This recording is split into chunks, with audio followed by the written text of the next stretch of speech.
OK.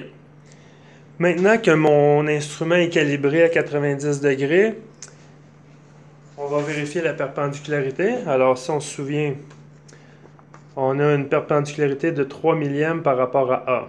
OK? Fait qu'on va vérifier cette surface-là par rapport à cette surface-là. J'ai placé ma pièce comme il faut, référence sur le marbre et la surface à vérifier, elle est ici. Je vais prendre mon instrument et je vais faire un peu le même principe qu'avec mon cylindre. Je viens appuyer la base de mon support sur ma pièce et je vais pivoter.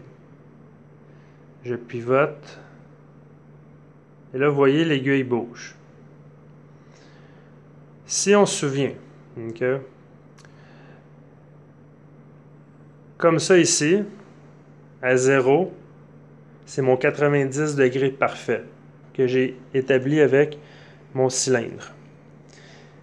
Mais sur ma pièce, l'aiguille ne va pas à 0. Elle va un peu plus loin. Mon aiguille arrête ici, ça veut dire que j'ai 0. Le 1, c'est 1 millième. Le 2, c'est 2 millièmes de pouce. Ce qui veut dire que ma perpendicularité de cette surface-là par rapport à A est de 1 millième et demi. Okay? Chaque petite ligne, c'est 1 dixième de millième. Ce qui veut dire 1 millième et 5 dixièmes de millième.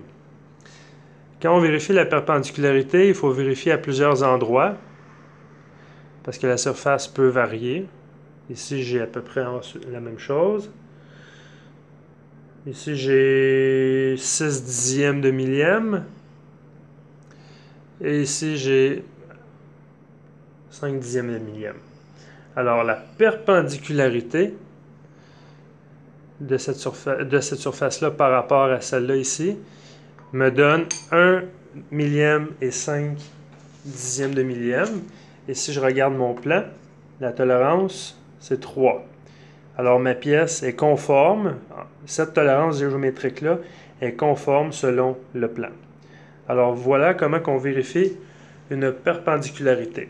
Ce qui est très important, c'est de faire attention à ce que la surface de référence avec la lettre, que ce soit un A, un B, un C ou un D ou ainsi de suite, soit déposée sur le marbre et la surface sur le plan qui a une flèche, c'est la surface à vérifier avec l'instrument. Alors voilà.